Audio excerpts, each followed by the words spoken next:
because that God protected the Jews in time of exile during the reign of King Xerxes around 480 BC. We hope you enjoy our presentation.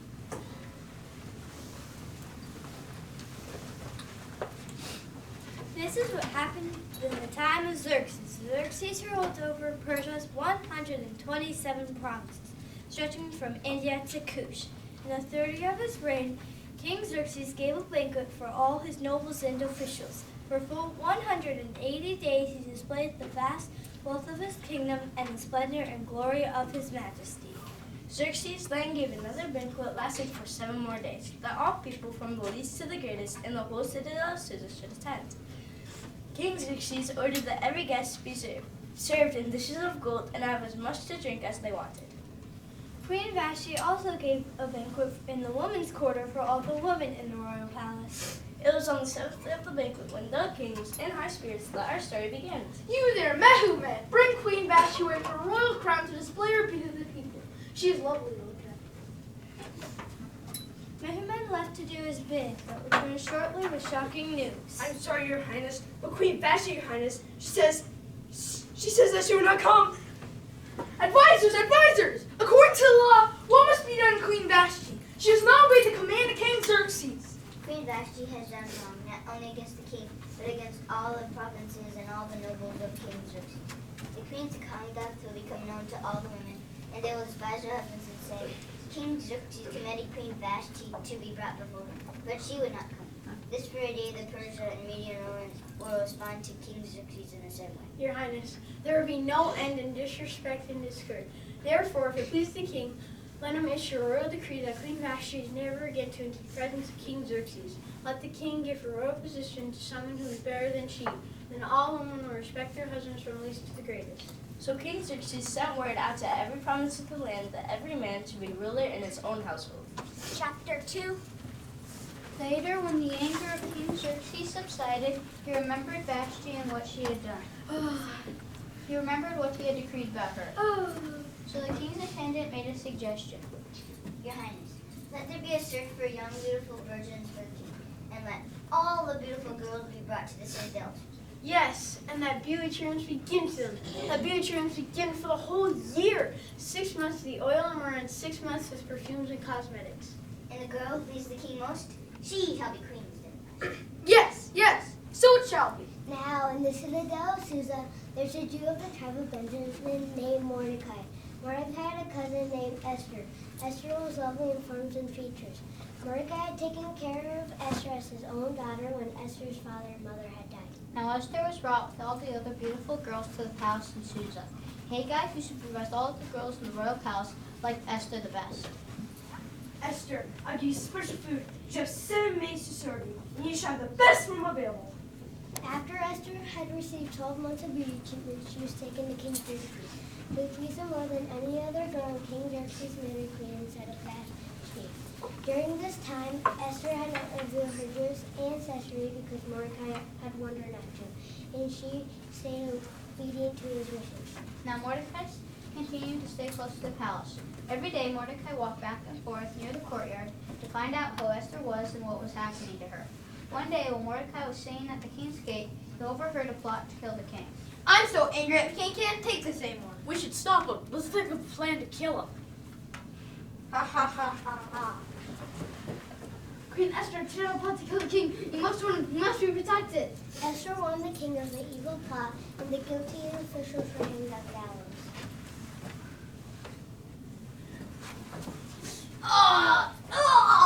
And Mordecai was credited for saving the king's life. All of this was recorded in the annals of the presence of the king. Chapter 3. But Mordecai didn't have the highest position under the king. That position went to Haman, son of Hammedatha the Agagite. Haman was given a seat of honor higher than all the other officials, and the king even commanded that everyone kneel and pay honor to Haman, and everyone did all but Mordecai. Why do you disobey the king's command? I will never run down to Haman the Agagite. Day after day, the royal officials spoke to Mordecai, but he refused to bow before Haman. Therefore, they told Haman about it, to see whether Mordecai's behavior would be tolerated. For Mordecai had told them he was a Jew. Oh, Honorable Haman, there is a man, a Jew, who will not bow down to you.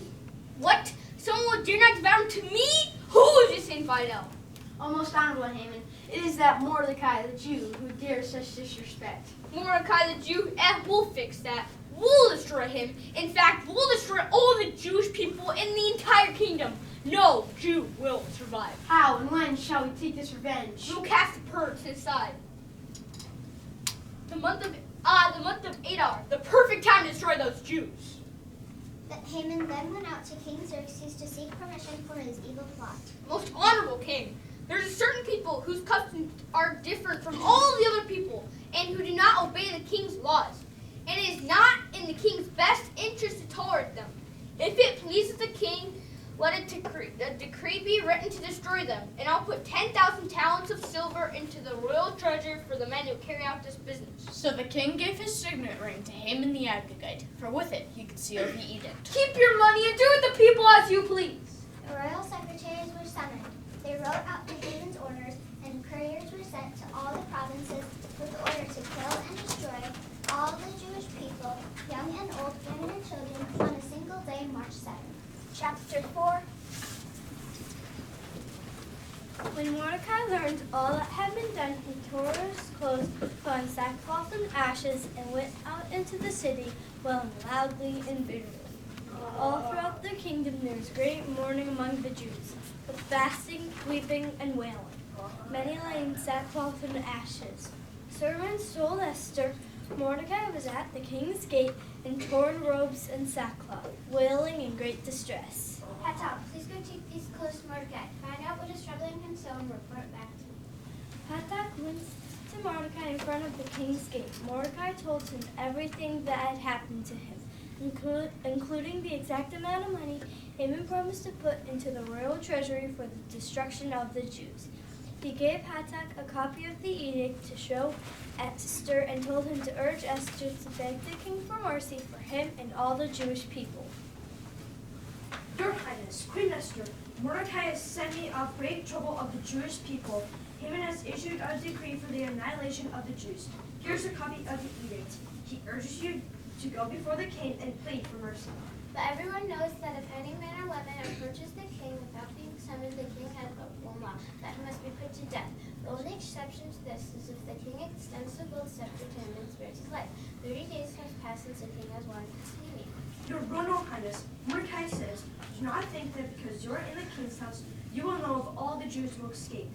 If you remain silent in this time, relief and deliverance of the Jews will arise from another place, and who knows but they've yet to come to a royal position in a time as this. Tell him to go, gather together all the Jews who are in Susa and fast for me.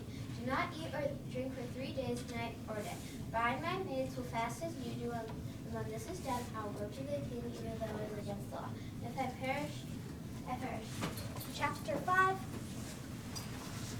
On the third day, Esther put on her royal robes and stood in the inner court of the palace, in front of the king's hall. When the king saw her, he was pleased with her and held out the gold scepter in his hand. What is it, Queen Esther? What is your request? Even up to half the kingdom will be given to you. If it pleases the king, let the king together with Haman come to a banquet I have prepared for him. Bring Haman at once, and do as Esther asks.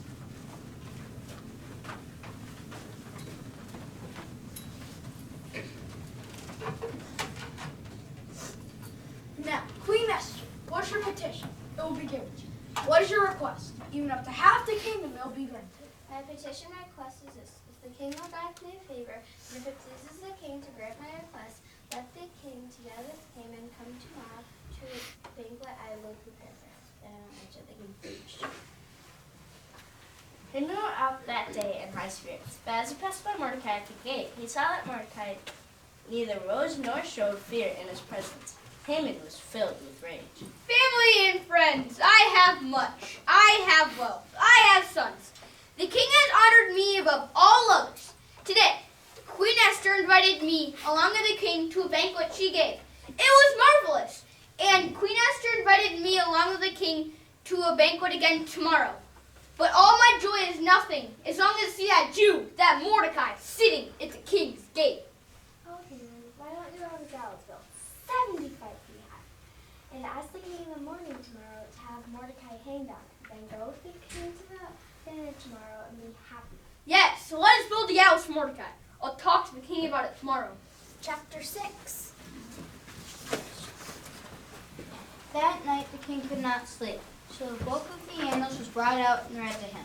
It was found recorded there that Mordecai the Jew had saved the king's life when the plot of Bigthana and Teresh was exposed. What honor and recognition has Mordecai received for this? This man saved my life. What honor have we given him?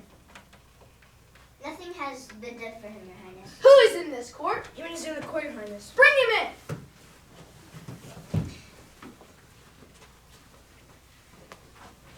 in. You wish to see me, Your Highness? What should be done for the man the king delights to honor? Haman thought the king was referring to him, so he answered, Most honorable king, for the man the king delights to honor, have him wear a royal robe the king has worn, and a horse the king has ridden, and have one of the king's most trusted noble princes leading this man, wearing the robe, on the horse, through the streets proclaiming, this is what is done for the man the king delights to honor. Yes, good. Go on. Get the robe and the horse and do just what you suggested Mordecai the Jew, who sits at the king's gate. Do not neglect anything you have recommended. For Mordecai the Jew? Yes, Your Highness. So Haman got the robe and the horse. He rode Mordecai, and as they went through the city streets, Haman proclaimed, This is what is done for the man the king delights to honor. This is what is done for the man the king delights to honor. Afterwards, Mordecai returned to the king's gate, but Haman rushed home, his head covered in grief, and told Zeresh, his wife, and all his friends everything that had happened. This has been the worst day of my life. Since Mordecai before whom your downfall is Jewish, you cannot stand against them. You will surely come to ruin. Chapter 7. King Xerxes and Haman went to a diner with Queen Esther. And again the king asked,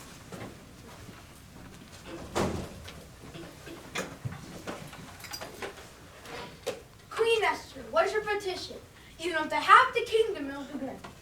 If I have found favor with you, O king, and if it pleases your majesty, grant me my life. This is my petition. Spare my people. This is my request. For I and my people have been sold for destruction and slaughter and annihilation. If we had merely been sold as slaves, I would have kept quiet, because no such distress would justify disturbing the king. Where is he? Who's the man that has dared to do such a thing? The adversary and enemies of vile Haman. the king was so full of his rage he went out in the palace garden, and Haman found that Esther begging for mercy. Please, your highness, please, save me from death, I beg you. As soon as the king returned and seeing Haman, exclaimed, Will he attack the queen while she is with me in the house? Sir, a gallows 75 feet high stands by Haman's house. He had it made for Mordecai, who spoke up to the king. Hang Haman on it! As soon as these words left the king's mouth, guards covered Haman's face and led him away. And hanged him on gallows that he had prepared for Mordecai. And then the fury of the king subsided. Chapter 8.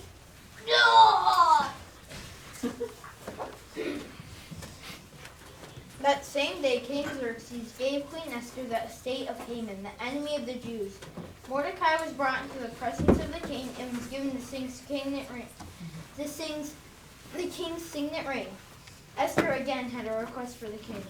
If it pleases the king, let an order be written overruling Haman's decree to destroy the Jews. How can I bear to see the death of all my people? How can I bear to see the destruction of my family?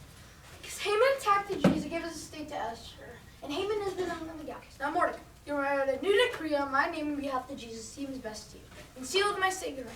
For no document written in the king's name and sealed with his signet ring can be revoked. At once the royal secretaries were summoned, and a new edict written by Mordecai was sent out to all the king's provinces. The king's edict granted every Jew in every city the right to assemble and protect, to destroy and kill any force of any nationality that might attack them. The date for this to happen was March 7th, 473 BC. Hurries, ride down on our horses, raced out, spurred on to the king's command. This edict is also assumed within the citadel Susa. Mordecai left the king's presence wearing royal garments of blue and white, with a large crown and a purple robe of fine linen. The city of Susa held a joyous celebration. For the Jews, it was a time of happiness and joy, gladness and honor. Many people of other nationalities became Jews because fear of the Jews had seized them. Chapter 9.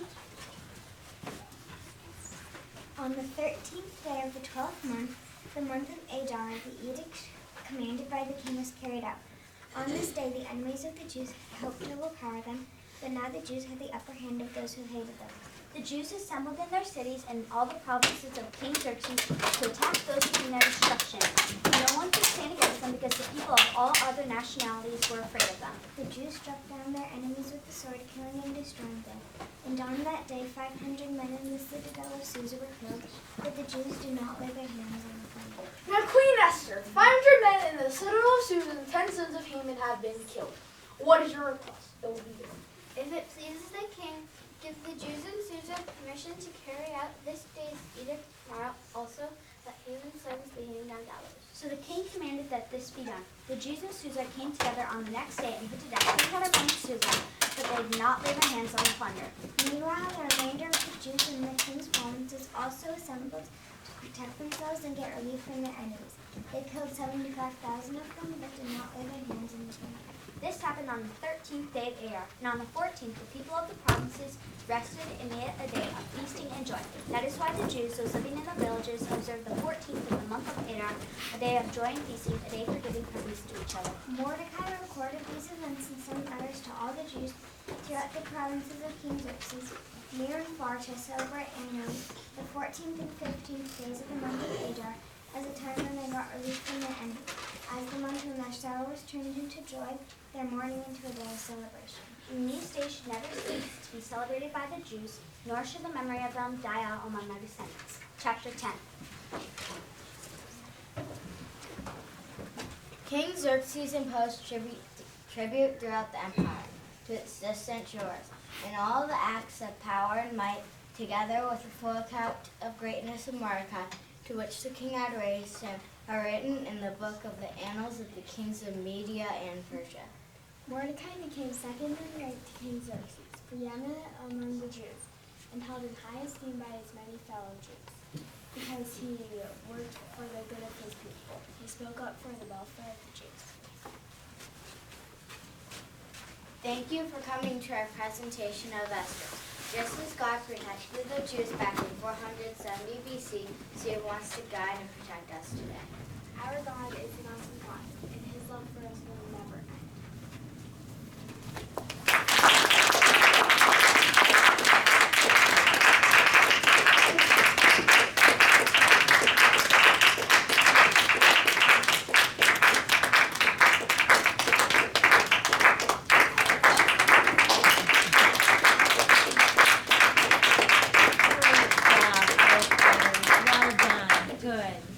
Great job.